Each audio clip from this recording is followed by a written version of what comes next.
Video like जरूर कर लीजिए और ऐसे वीडियो लगातार फ्री में पाने के लिए चैनल को तुरंत सब्सक्राइब कर लीजिए और बेल आइकन को जरूर टैप कर लीजिए ताकि आगे भी सारे वीडियो आपको मिलते रहे। यूट्यूब में फॉलो करते हैं तो प्लीज ये वाला फ्री टेलीग्राम चैनल जरूर ज्वाइन कर लीजिएगा। सारे नोटिफिकेशन सारे अपडेट यहीं पे आते हैं, ध्यान रखिएगा। सारे क्वेश्चन अटेम्प्ट करिए और स्कोर अपना तुरंत कमेंट करके बताइए कितने सही हो रहे हैं कितने गलत हो रहे हैं, जल्दी से कमेंट करके बताइए। फ्रेंड्स, मेरा नाम है वैभव और आप लोगों का स्वागत है ग्राम समाज एवं विकास के हमारे टॉप 30 एमसीक्यू क्विज सीरीज में। अभी तक इसके 8 वीडियोस आ चुके हैं, ये 9th क्विज है।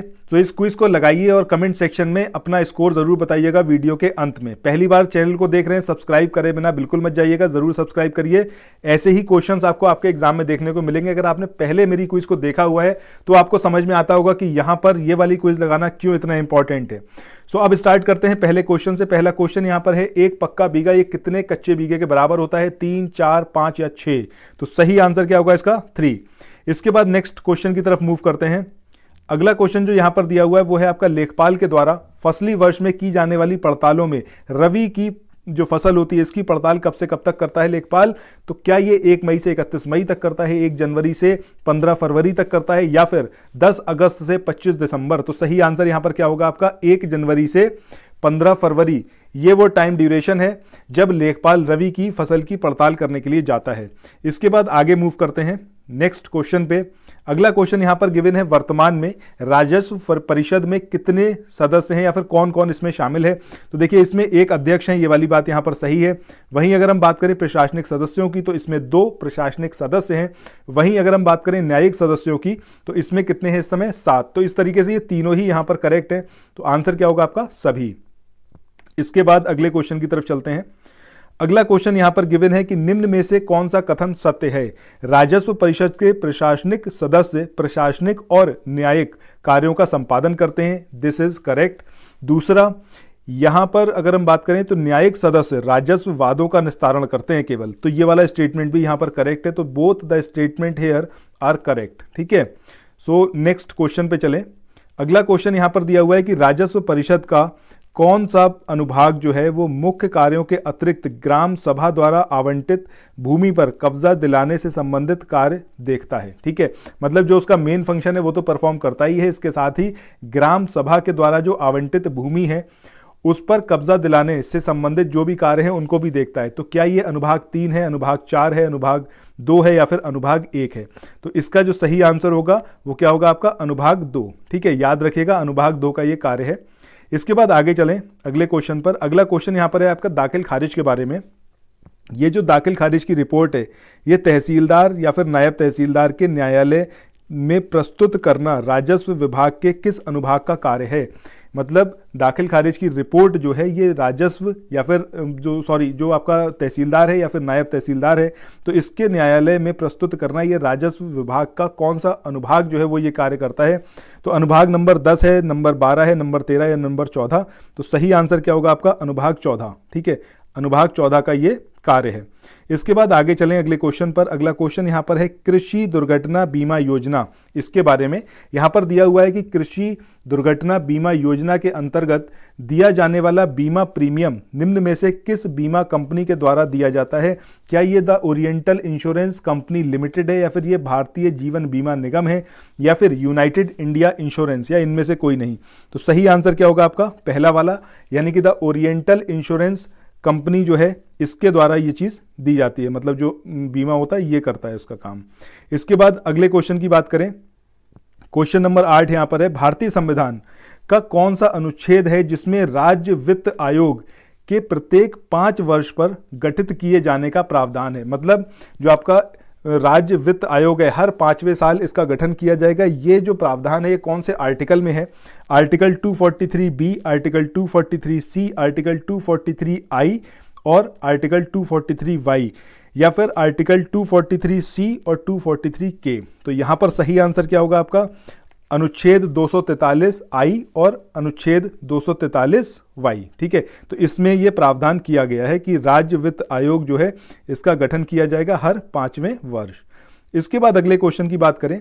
यहां पर दिया हुआ है उत्तर प्रदेश राजस्व संहिता 2006 में वर्ष 2019 में संशोधन हुआ था। उसके लिए यहाँ पर अध्यादेश आया था, ठीक है। तो उस अब इसमें आपको क्या बताना है कि उससे उत्तर प्रदेश राजस्व संहिता 2006 यानी कि जो ओरिजिनल था उसकी कौन सी धारा में संशोधन किया गया, जिसके उपरांत पृथक जो पैतृक भूमि है उसमें मृतक पुत्र के अविवाहित पुत्रियों को अधिकार मिल पाएगा, ठीक है। सो यहाँ पर आपको ये बताना है कि जो ओरिजिनल आपका उत्तर प्रदेश राजस्व संहिता 2006 था, तो इस रेवेन्यू कोड में इसकी कौन सी धारा थी जिसमें संशोधन किया गया 2019 में, जिसके बाद में पैतृक भूमि की अगर हम बात करें तो उसमें मृतक पुत्र के जो अविवाहित पुत्रियां हैं इनको अधिकार मिल पाएगा। तो ये धारा 94 है, धारा 108 और 110 है, या फिर धारा 95 है, इनमें से कोई नहीं। तो सही आंसर क्या होगा आपका? धारा 108 110, ठीक है। इसमें यहां पर संशोधन किया गया। इसके बाद आगे चलें अगले क्वेश्चन पर। यहां पर है आपका लैंड रिकॉर्ड मैनुअल के किस पैरा में लेखपाल द्वारा नक्शा, खसरा, खतौनी, दिनचर्या इत्यादि कागजातों को तैयार करने के कार्य का वर्णन किया गया है। तो यहां पर आपको वो पैरा बताना है, 24 है, 25 है, 26 है या फिर 27 है, ठीक है। अब ये पैरा किससे रिलेटेड है? आपके लैंड रिकॉर्ड मैनुअल से। तो लैंड रिकॉर्ड मैनुअल के अब यहां पर जो इसका आंसर होगा वो क्या होगा आपका? पैरा 25, याद रखिएगा, वेरी इंपॉर्टेंट। इसके बाद आज के अगले क्वेश्चन की तरफ चलें। यहां पर दिया हुआ है कि इसमें से कौन सा कथन है जो कि आपके खसरे से संबंधित है और यहां पर वो सही है, ठीक है। सो पहला यहां पर दिया हुआ है कि यह एक कृषि संबंधी कानूनी दस्तावेज है, ये एकदम सही बात है। दूसरा है इसमें गांव के जमीन के टुकड़े और उस पर उगाई जाने वाली फसलों का ब्यौरा होता है, ये वाली बात भी सही है। और इसे हर साल नवीनीकृत किया जाता है यानी कि रिन्यू किया जाता है, ये वाली बात भी सही है। तो यहां पर ऑल ऑफ द अबव यहां पर आंसर रहेगा आपका। इसके बाद आगे चलें अगले क्वेश्चन पे। अगला क्वेश्चन यहां पर है सीमा घोतक चिन्हों की सूची निम्न में से किसमें नत्थी की जाती है? खेवट में, खसरा में, खतौनी या फिर डायरी। तो यहां पर आपको क्या बताना है कि जो सीमा घोतक चिन्ह है यानी कि जो आपका बाउंड्री मार्क्स है ये किसमें यहां पर अटैच किए जाते हैं, आपको ये बताना है। तो इसका सही आंसर क्या होगा आपका? खसरा, ठीक है। खसरे में इनको नत्थी किया जाता है। इसके बाद आगे चलें अगले क्वेश्चन पर। अगला क्वेश्चन यहाँ पर है दाखिल खारिज की प्रक्रिया जो होती है वो कब की जाती है? जब भूमि पर कब्जे को हटाना होता है, या फिर भूमि कब्जे में जो परिवर्तन होता है उस पर, या फिर भूमि की उर्वरा शक्ति को बढ़ाने के लिए, या फिर इनमें से कोई नहीं। तो सही आंसर क्या होगा आपका? भूमि कब्जे में परिवर्तन होने पर दाखिल खारिज की जो प्रक्रिया होती है इसको करा जाता है। इसके बाद अगले क्वेश्चन की तरफ चलते हैं। अगला क्वेश्चन जो यहाँ पर गिवन है वो है आपका पंचायतों के विकास के किस चरण में ग्राम समाज की स्थापना हुई और ग्राम सभाओं को अतिरिक्त अधिकार दिए गए या उनके अधिकार जो थे वो बढ़ाए गए? पहले चरण में, दूसरे चरण में, तीसरे चरण में या फिर चौथे चरण में? तो सही आंसर क्या आएगा यहाँ पर? पहले चरण में। इसके बाद नेक्स्ट क्वेश्चन की तरफ चलते हैं। अगला क्वेश्चन जो यहाँ पर गिवन है वो है आपका उत्तर प्रदेश में पंचायतों की स्थापना प्रथम बार कब हुई? पहली बार जो पंचायतों की स्थापना हुई उत्तर प्रदेश में ये कब हुई? आपका 15 अगस्त 1950 में, 15 अगस्त 1951, 15 अगस्त 1949 या इनमें से कोई नहीं। तो सही आंसर क्या आएगा आपका? 15 अगस्त 1949 में पहली बार उत्तर प्रदेश में पंचायतों की स्थापना हुई। इसके बाद आगे चलें अगले क्वेश्चन पर। अगला क्वेश्चन यहाँ पर है उत्तर प्रदेश सहकारिता विभाग, इसकी स्थापना कब हुई? 1904, 1905, 1906 या 1907? तो सही आंसर क्या आएगा आपका? 1904 में, ठीक है। सो अब आगे बढ़ें तो उससे पहले आप लोगों से एक रिक्वेस्ट है कि देखिए अगर पहली बार आप इस चैनल पर हैं और इस वीडियो को आप देख रहे हैं, आपको ये वीडियो अच्छा लग रहा है, तो चैनल को सब्सक्राइब करे बिना बिल्कुल मत जाइएगा। और जो हमारा मेन चैनल है जो कि आपका स्टडी फॉर सिविल सर्विसेज है उसको भी तुरंत ज्वाइन करिए, क्योंकि यहाँ पर आप क्विज परफॉर्म कर सकते हैं यूपी पीसीएस की वीडियो से रिलेटेड और जो आपका लेखपाल की परीक्षा है। और स्टडी फॉर सिविल सर्विसेज जो हमारा पेरेंट चैनल है वहाँ पर आपको डिस्क्रिप्टिव वीडियोज़ मिलेंगे, पापा वीडियोज़ मिलेंगे, तो उनको ज़रूर फॉलो करिए और दोनों ही चैनल को तुरंत सब्सक्राइब करिएगा, ठीक है। सो अब जो है नेक्स्ट क्वेश्चन की तरफ आ चुके हैं। अगला क्वेश्चन 17 नंबर का कि सर्वाधिक राज्यों को स्पर्श करने वाला उत्तर प्रदेश का कौन सा जिला है? चंदौली है, सोनभद्र है, मिर्जापुर है या फिर सहारनपुर? तो सही आंसर यहां पर क्या होगा? सोनभद्र सबसे ज्यादा ये राज्यों को टच करता है। कितने राज्यों को टच करता है कमेंट सेक्शन में बताइएगा, और कौन कौन से वो राज्य हैं उनके नाम भी बताइएगा।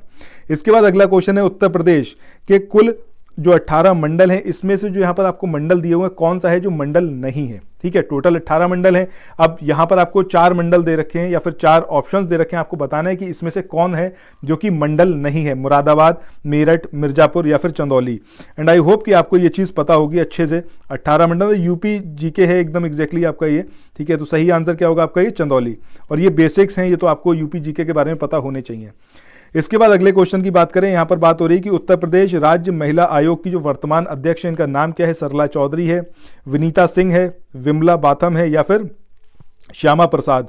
तो सही आंसर क्या होगा आपका? विमला बाथम। ये जो है इस समय उत्तर प्रदेश राज्य महिला आयोग की अध्यक्ष हैं। इसके बाद आगे मूव करते हैं अगले क्वेश्चन पे। अगला क्वेश्चन जो यहाँ पर गिवन है वो है आपका पोषण संवर्धन की ओर एक कदम। ये जो अभियान है इसमें 3 थीम है, तो कौन सी है जो तीसरी थीम है? ठीक है, पहली यहाँ पर दे रखी है आपके मातृ पोषण, दूसरी है यहाँ पर बाल पोषण, तीसरा यहाँ दे रखा है प्रथम 1000 दिवस, या फिर ये तीनों ही जो है तीसरी वाले की ही थीम बना दी गई। तो यहाँ पर देखिए इसका सही आंसर क्या होगा आपका? प्रथम 1000 दिवस। पहली जो इसमें थीम है वो कौन सी है आपकी? मातृ पोषण, दूसरी है यहाँ पर आपका बाल पोषण और तीसरी जो है वो प्रथम 1000 दिवस है। ठीक है, वैसे तो ये वाला ऑप्शन यहाँ पर नहीं होना चाहिए था, सभी वाला, इट शुड भी कोई नहीं, लेकिन ठीक है, इतना तो आप समझ ही सकते हैं। ठीक है, इसके बाद आगे चलें अगले क्वेश्चन पर कि उत्तर प्रदेश पंचायत चुनाव जो हुए 2021 में, इसमें आरक्षण की जो प्रक्रिया हुई ये निम्न में से किस आधार वर्ष को इसको माना गया? मतलब जो आरक्षण था वो कौन से आधार वर्ष के अनुसार यहां पर दिया गया उत्तर प्रदेश पंचायत चुनाव 2021 में? तो 2014 को आधार वर्ष माना गया था, 2015 को, 2016 या फिर 2010। तो यहां पर सही आंसर क्या आएगा आपका? 2015। इसको आधार वर्ष मानकर जो ये चुनाव हुए थे इसमें आरक्षण दिया गया था।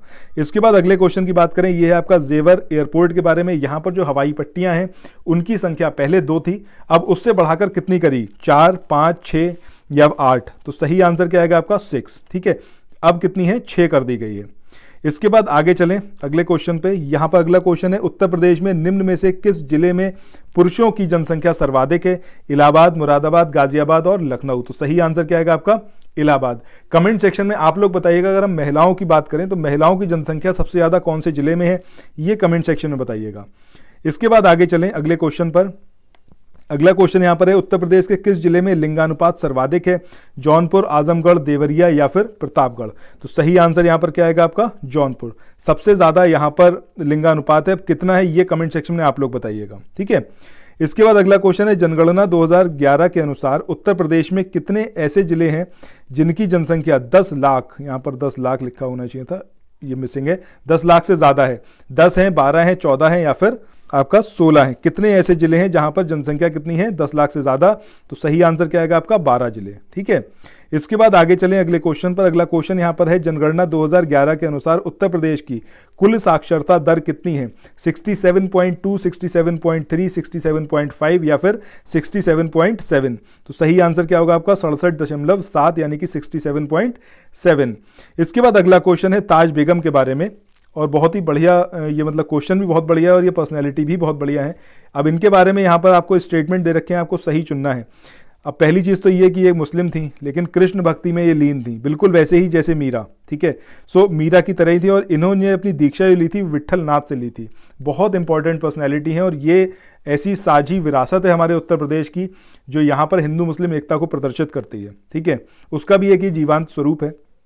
दूसरा यहाँ पर जो स्टेटमेंट है वो है आपका ध्रुपद धमार की जो प्रसिद्ध गायिका रही थी, ये वाला स्टेटमेंट भी यहाँ पर करेक्ट है, तो बोथ यहाँ पर सही होगा। याद रखिएगा ताज बेगम के बारे में। इसके बाद आगे चलें अगले क्वेश्चन पर। अगला क्वेश्चन जो यहाँ पर गिवन है वो है, निम्न में से कौन सा लोक नृत्य बुंदेलखंड का नहीं है? अब ये चरकुला है, पाई डंडा है, राई है या फिर शेरा है? ठीक है, तो यहाँ पर देखिए सही आंसर आई थिंक आपको पता होगा, हम बात कर रहे हैं चरकुला की। ये है कहाँ का? फिर बुंदेलखंड का नहीं है तो ब्रजभूमि का है। याद रखिएगा, ये इससे रिलेटेड क्वेश्चन आपको अक्सर एग्जाम में देखने को मिलेगा यूपी के। इसके बाद अगला क्वेश्चन यहाँ पर है, निम्न में से किस जनजाति द्वारा पांचोई और दियाई उत्सव मनाए जाते हैं? जौनसारी है, बुक्सा है, थारू है या फिर गोंड है? तो सही आंसर क्या होगा आपका? जौनसारी। ठीक है, जौनसारी, ये पांचोई और दियाई ये दोनों उत्सव मनाते हैं। इसके बाद आज का जो अंतिम क्वेश्चन है यहाँ पर दिया हुआ है कि रानी केतकी की कहानी, ये क्वेश्चन कई बार आपको एग्जाम में देखने को मिलेगा। इसके लेखक कौन है? क्या मुंशी प्रेमचंद है या फिर मुंशी इंशा अल्लाह है या फिर भारतेंदु हरिश्चंद्र या फिर प्रताप नारायण मिश्र? तो सही आंसर क्या आएगा आपका? मुंशी इंशा अल्लाह। सो इसी के साथ दोस्तों ये वाले वीडियो को यहीं पर एंड करते हैं। आपको ये वीडियो कैसा लगा कमेंट सेक्शन में जरूर बताइएगा। पसंद आए तो चैनल को बिना सब्सक्राइब करे बिल्कुल मत जाइएगा। ठीक है, और ज़्यादा से ज़्यादा इसको शेयर करिए, कम से कम अपने 5 फ्रेंड्स में हमारे इस वीडियो को शेयर करिए। अभी आपने बिल्कुल एंड तक देखा है, दैट मीन्स आपको ये क्विज बहुत अच्छी लग रही है। सो मैं ये चाहूँगा कि कम से कम इस पर व्यूज़ तो आप लोग बढ़वाइए, कम से कम जितने भी आप सोशल मीडिया प्लेटफॉर्म पर आपके प्रेजेंस है वहाँ पर शेयर करिए हमारे चैनल को, और मेरा नाम से ही आप कर सकते हैं, अदरवाइज कैसे भी करिए, लेकिन हमारे इन वीडियोस पर व्यूज़ नहीं आ रहे हैं। This is the basic problem. और आपको पसंद भी आ रहा है, सो पसंद आ रहा है तो कम से कम व्यूज़ आने चाहिए, ठीक है। जल्दी से जल्दी आप इसको सर्कुलेट करिए हर चैनल पर, जहां पर भी आप हैं, जिस भी सोशल मीडिया प्लेटफॉर्म पर हैं, ठीक है। तो फिर मिलते हैं नेक्स्ट वीडियो में। Till then thank you so much, have a nice day, bye bye.